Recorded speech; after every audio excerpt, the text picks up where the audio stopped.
Hi there. Welcome to the midweek message from Messiah Lutheran Church in Mechanicsville, Virginia. My name is Pastor Ryan Radke. Thanks for joining us today. I'm sitting out on my front porch in the mugginess, so if I start to melt partway through the broadcast, just know it's happening normally and naturally, and not to be too alarmed. I'm coming to you today and continuation of our series called New Normals Are Messy: Conversations on Ezra and Nehemiah. Um, so the theme of this has been that as we are returning back to sanctuaries and church activities after such a long time of being apart, having our routines, all of our sort of normal practices disrupted, we know firsthand from this experience and many others that things don't just go back to normal overnight. There's a new normal, and in fact, we might be having new things to deal with in the near future as Delta variant cases are on the rise, and CDC is putting out recommendations, and it's pretty bad in some states and some areas with emergency rooms and ICUs past capacity. Um, Doctors and nurses are really calling out for people to get vaccinated and wear masks and take the strain off not just their COVID workload and patient load, but also the fact that other folks with other emergencies can't get beds because of so many COVID patients. So please, folks, look out for your neighbors and yourselves and follow these guidelines. Put other people first. There's not much more Christian of a teaching than that. Do unto others as you would have them do unto you. So there's that. But we know that the new normal is not a direct line from point A to point B, and that things get messy. The books of Ezra and Nehemiah are one book in the Hebrew Bible. Um, they tell the unique story of Israel's return to Jerusalem and the surrounding area after 70 years in exile in Babylon. And the rebuilding and the returning process was not easy. It was messy, to say the least. So we're spending these several weeks at the end of the summer looking at these two books together and seeing what the living word has to teach us from their experiences to our situation today. We're finding that prayerful and faithful intersection between the context of Ezra and Nehemiah when it was written and our world and our life today. And we're asking through the Spirit we're asking God through the Holy Spirit to teach us from Ezra and Nehemiah for our situation and our lives today. This week, today, we're looking at chapters 1 through 4 of Nehemiah. You might remember we did all of Ezra, then we jumped to Nehemiah 8 and 9, which kind of fit with the Ezra material, and now we're going back to the beginning of Nehemiah 1 through 4. This will give us our first introduction to Nehemiah, his background, and his commission to oversee some of the rebuilding efforts in Jerusalem. So we're going to start by reading together pretty much all of chapter 1, verses 1 through 11. This sets the stage. The words of Nehemiah, son of Hakaliah, in the month of Kislev, in the 20th year, while I was in Susa, the capital, one of my brothers, Hanani, came with certain men from Judah. And I asked them about the Jews that survived, those who had escaped the captivity, and about Jerusalem. They replied, the survivors there in the province who escaped captivity are in great trouble and shame. The wall of Jerusalem is broken down, and its gates have been destroyed by fire. When I heard these words, I sat down and wept, and mourned for days, fasting and praying before the God of heaven. I said, O Lord God of heaven, the great and awesome God who keeps covenant and steadfast love with those who love him and keep his commandments, let your ear be attentive and your eyes open to hear the prayer of your servant that I now pray before you day and night for your servants, the people of Israel, confessing the sins of the people of Israel, which we have sinned against you. Both I and my family have sinned. We have offended you deeply, failing to keep the commandments, the statutes, and the ordinances that you commanded your servant Moses. Remember the word that you commanded your servant Moses. If you are unfaithful, I will scatter you among the peoples. But if you return to me and keep my commandments and do them, though your outcasts are under the farthest skies, I will gather them from there and bring them to the place at which I have chosen to establish my name. They are your servants and your people, whom you redeemed by your great power and your strong hand. O Lord, let your ear be attentive to the prayer of your servant, and to the prayer of your servants who delight in revering your name. Give success to your servant today, and grant him mercy in the sight of this man, that man being the king. At the time, I was cupbearer to the king. That is where chapter 1 ends. So we have a bit going on here. You'll notice right away that unlike most of what we've been reading in Ezra and Nehemiah, we're now in first person. That is just to say, there's different things you could say about that. For some, it adds more credibility. Back in ancient times, like, oh, this is somebody's firsthand account they're witnessing, as opposed to a third-person account. But it also just changes the tone. It's something of note, so we'll note it. But it's just, it adds a different character to the story. We're hearing Nehemiah from the beginning, his kind of internal workings, as much as one usually gets of internal workings from the Bible. Not a lot of introspection in this type of literature, but there's that. Nehemiah hears that the news that not everything is going smoothly back in Jerusalem for the rebuilding effort, and he mourns deeply. He prays a prayer of repentance. Like Ezra, Nehemiah cites the law, not as extensively as Ezra does, which makes sense since Ezra is more the priest side of things. Nehemiah is more the physical Jerusalem governor side of things. So, but he still asks for God's guidance and calls on Moses' law and commandments and statutes that Moses received from God and passed on, and asks that he be able to walk in those ways. He prays for God to be attentive to his prayer and to remember God's promise to gather the people back together again. So he cites this, that if you ever do not follow these rules, you'll be scattered all over, but when you revere God again, in some cases when you cry out to God again, God will bring you back. So that's where we're at. That's what Nehemiah is praying for in this prayer. Be attentive to this prayer. Remember God's promise to gather the people back together again.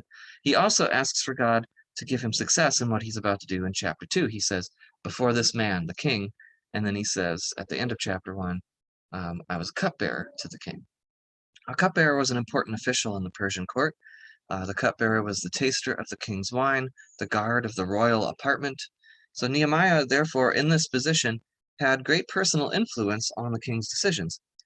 This scene we hear takes place in Susa. He calls it the capital. It was the winter residence of the Persian rulers. In this case, King Artaxerxes is the ruler in question. Question for you. It's common in the Old Testament for people to hold God accountable to God's covenants and promises. The people would mess up all the time, but then as they lamented, or especially if they were living in the midst of the consequences of their actions after they messed up, at these times they would then regularly throughout the Old Testament, they would say, God, remember your promise. Remember what you told your people. Remember you said you would do this thing. That's a common thing. So I wonder, what do you ask God to remember? Have you ever prayed for God to remember God's own words? Have you ever, in essence, held God accountable? God upholds God's side of covenants. But have you ever said a prayer to say, like, God, you said that this would be how it would go for your people? I don't know if a lot of Christians do that. A lot of times we go in prayer for supplication, petition, thanksgiving. You can go back to all the prayer class videos from way back earlier this year, last year. But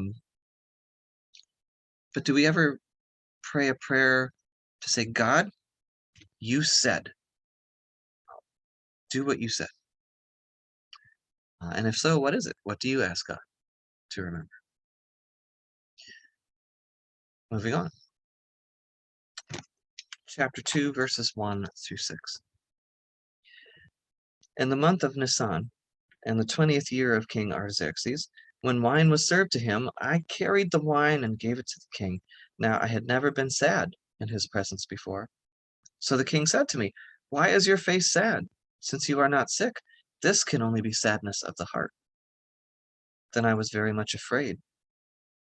I said to the king, "May the king live forever.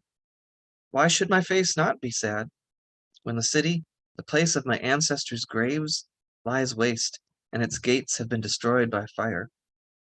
Then the king said to me, "What do you request?" So I prayed to the God of heaven. Then I said to the king, "If it pleases the king, and if your servant has found favor with you, I ask that you send me to Judah, to the city of my ancestors' graves, so that I may rebuild it." The king said to me, the queen also was sitting beside him, "How long will you be gone, and when will you return?" So it pleased the king to send me, and I set him a date. I'll pause there. Um, Nehemiah's mood catches the king's attention, and Artaxerxes asks, "Well, what do you need? What's wrong?" Notice that Nehemiah never actually says Jerusalem. He says, "I want to go back to Judah," and he talks about the city of his ancestors' graves, but he never says Jerusalem. That's partly because Jerusalem had a reputation. It was a city notorious for rebellion. So in asking this big request from the king, Nehemiah diplomatically doesn't mention that word, Jerusalem. Um, the king knew full well the magnitude of Nehemiah's request, and he says, "How long you need to be gone? Take the time and the resources that you need to fulfill it." And Nehemiah knew full well the magnitude and the implications of the king's yes. Okay, I got what I wanted. Now that means I'm responsible, and I have to report back to the king and follow through on this. In effect, Nehemiah is now the governor of Judah, at least for a term, alongside and with the same standing of these other regional governors in the area.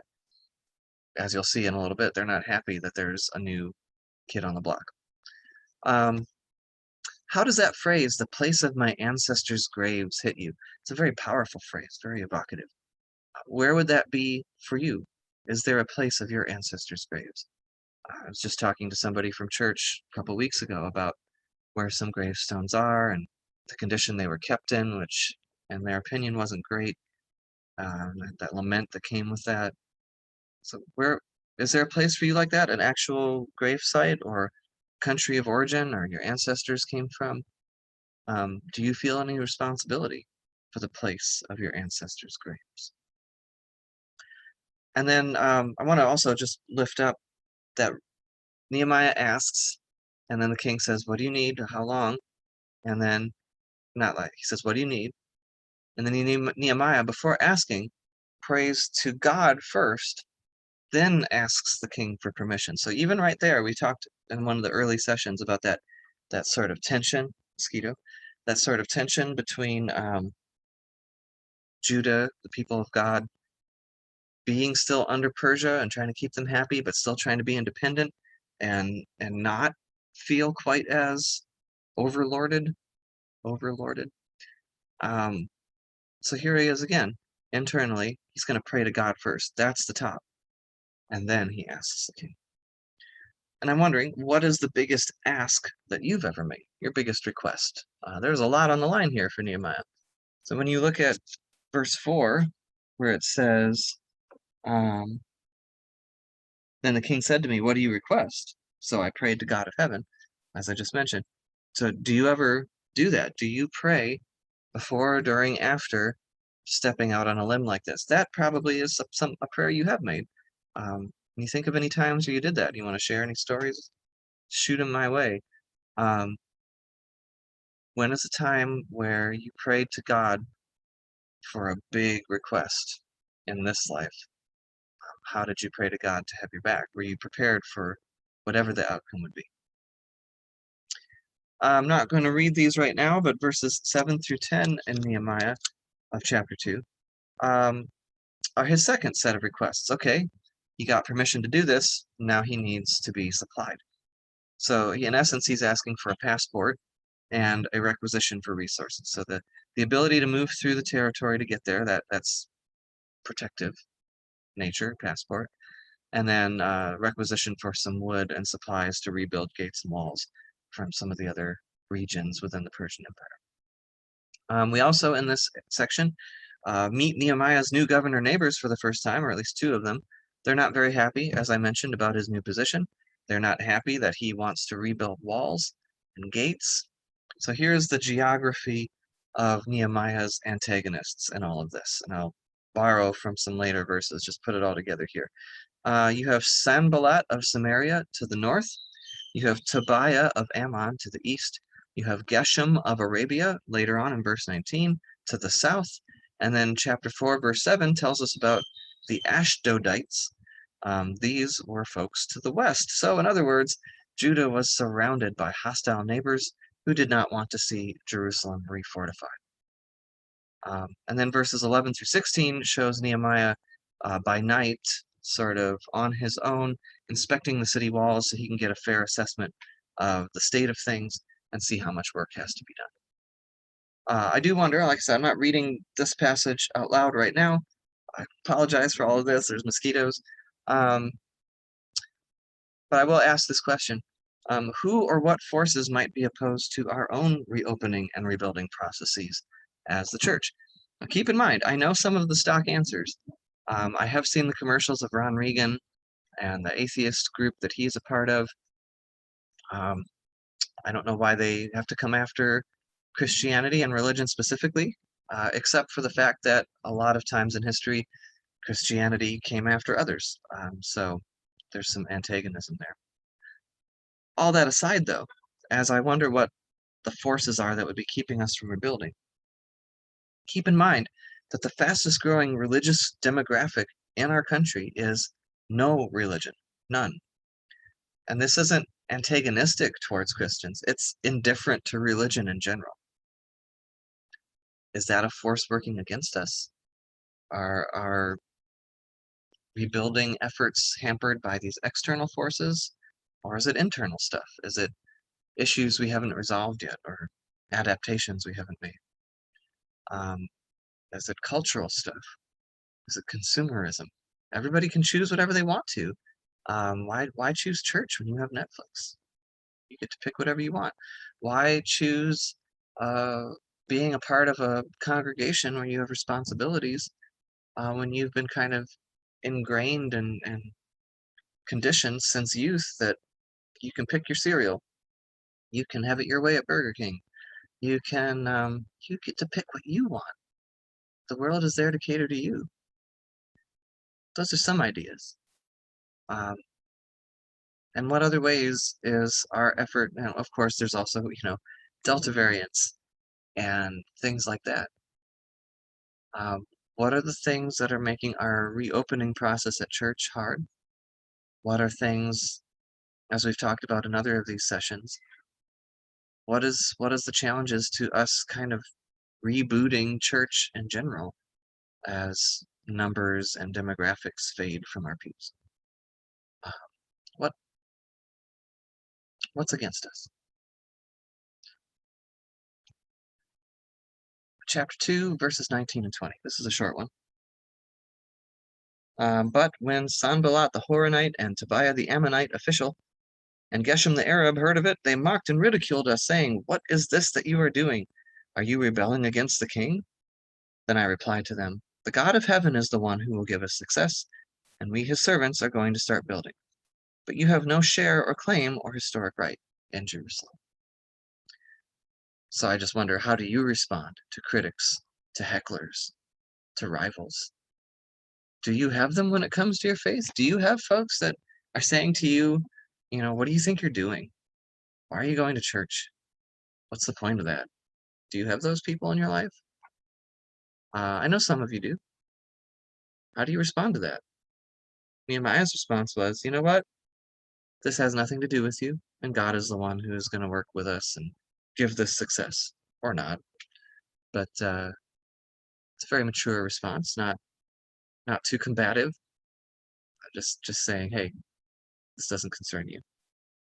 Except they keep making it their concern. So we'll get to that in a second.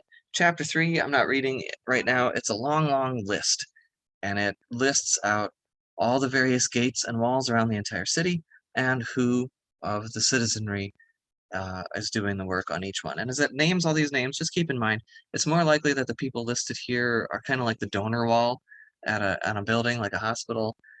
These are the folks that probably financed each section of work. not necessarily doing the work themselves with their own hands, maybe. But either way, there's crews working on all the perimeter around Jerusalem. It's noteworthy how many different people participate in the project. Almost everyone is pitching in. You also might notice a lot of time is spent on the east wall or in this one section. It needed the most work because it had the most extensive damage from the Babylonian conquest and also the terrain. So they just decided to redo that wall on a different area instead of rebuilding on the ruins. Uh, But I do wonder, what function does the wall serve for Jerusalem? Okay, well, it's protective, it's security, it keeps the enemies out, gives people inside peace of mind. Okay, what function do the walls of a church building serve, literally or figuratively? Okay, well, there's the obvious shelter from the elements. It's a place to put your stuff as a church. It's the central hub of our worship life and fellowship, things like that. Figuratively, what does that do? Okay, it gives a sense of togetherness. It gives a sense of structure and sort of those boundaries of here's where we do the church stuff. Now that can cut both ways. It can make it really easy to seem like inside those walls is where we do stuff. Outside of those walls is my stuff. That's what I do on my time. To those outside the church who maybe aren't antagonistic or indifferent, but maybe you're wondering or have been hurt by the church before, what does that wall symbolize? Is it an outsider insider thing? Is it a fence or a barrier? Walls can work both ways. So what do our walls do? Moving on. Chapter 4, verses 1 through 6. Now when Sanballat heard that we were building the wall, he was angry and greatly enraged, and he mocked the Jews. He said in the presence of his associates and of the army of Samaria, "What are these feeble Jews doing? Will they restore things? Will they sacrifice? Will they finish it in a day? Will they revive the stones out of the heaps of rubbish, and burnt ones at that?" Tobiah the Ammonite was beside him, and he said, that stone wall they are building, any fox that's going up on it would break it down. Hear, O our God, for we are despised. Turn their taunt back on their own heads, and give them over as plunder in the land of captivity. Do not cover their guilt, and do not let their sin be blotted out from your sight, for they have hurled insults in the face of the builders. So we rebuilt the wall, and all the wall was joined together to half its height, for the people had a mind to work.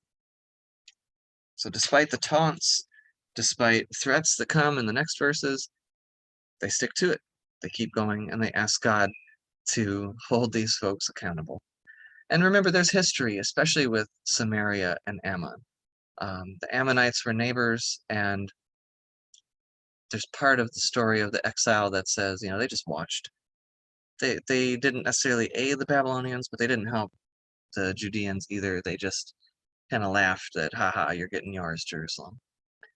And then the Sumerians, they were already conquered by the Assyrians to the north. There's all this backstory in terms of the divided kingdom and in terms of how they worshipped idols, how they had kind of twisted the worship of God. They had their own temple. So there's history between these people too. But the wall continued, the work continued. One Lutheran motto, one of our kind of mottos as a people, as a denomination, going back through history, is in Latin, Semper Reformanda, or in English, always reforming. So, what's our current building project, literally or figuratively? And what is the building project on display for the world to see right now as a Lutheran church or just as Christians? Are we just doing things the way we've always done them, or are we reforming something, reshaping, rebuilding? And if so, what is it? Is it inclusivity from the whitest denomination in the country? There's Lutherans all around the world, but in this country, it's mostly folks that descended from the old country, um, Germans and Scandinavians and the like. Is that what we're working on? Are we rebuilding theological stuff? Are we rebuilding literal churches? Are we rebuilding social ministry? What is it? What is our current building project that the rest of the world can see and taunt and do what they will with. If we're not doing something, if we're not getting taunted, maybe we need to be doing something else. Because what is it?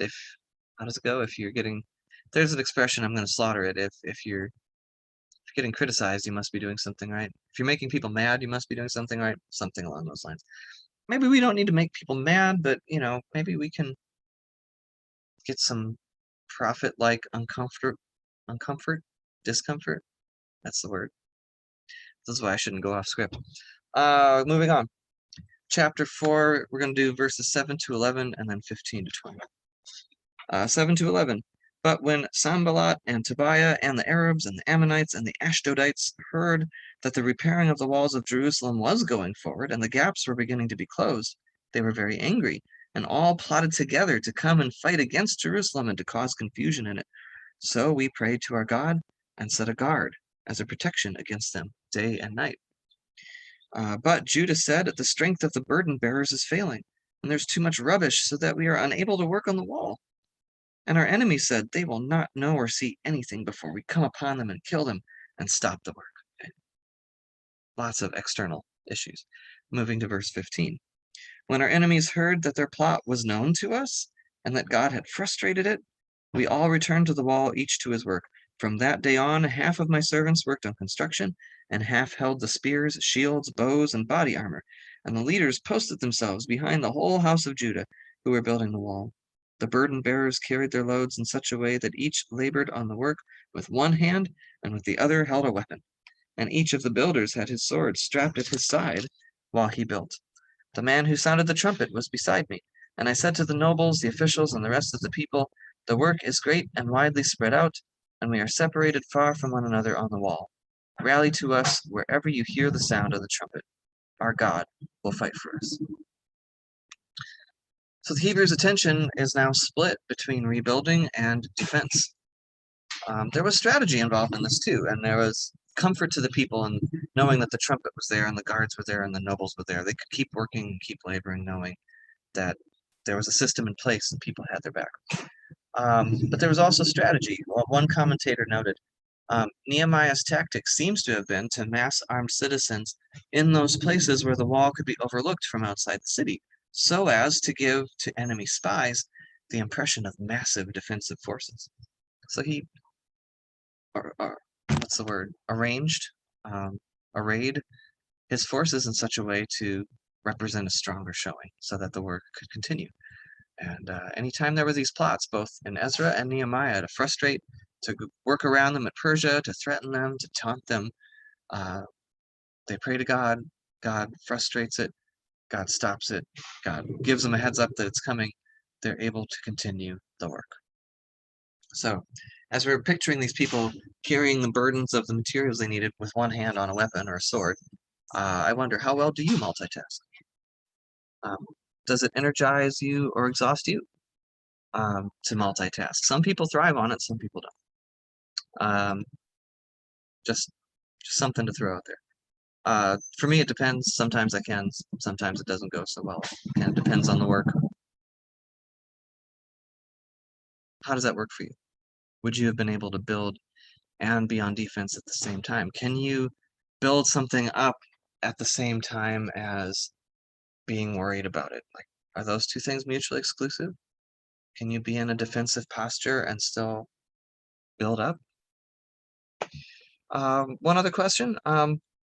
This passage details a lot of the external challenges that Jerusalem was facing. There was the threats and the taunts of the neighboring peoples, but there was also, they said, there's this rubble, there's this ruin, it's the burned stones. How are we supposed to do this? How are we supposed to build with this and on this? So I kind of come back to previous question. What external challenges are we facing right now? Not just from adversarial folks or antagonistic folks, but just overall, both with the reopening from the pandemic and the overall church reimagining. What external challenges are we facing right now? And I ask that knowing that coming up, we get more in the next chapters. New normals are messy all by themselves because we have to make adjustments internally and get used to things and grieve what we've lost and live into the new. But it gets more complicated when there are also the external factors and obstacles and challenges. And so we get even more external challenges as well as some more internal challenges in the following chapters. That's something to look forward to. So keep thinking about what obstacles we can overcome with God's help now, and know that there's more that we'll get in the next chapters, and that we'll start to also explore the internal things that can stop us. So next week, please read Nehemiah chapters 5 through 7, and continue to ponder all of these things from these chapters. Let me know what you think.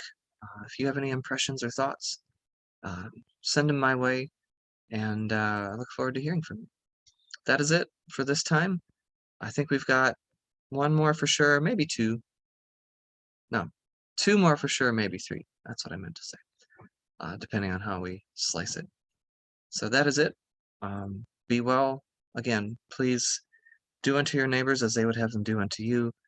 The reports from different parts of the country are pretty grim, and we'll keep you posted on what's happening at Messiah in terms of how we're responding. But just know that, again, we do what we need to do to protect our neighbors and ourselves, especially the most vulnerable. So check in on one another, care for one another, and may God go with you. Until next time.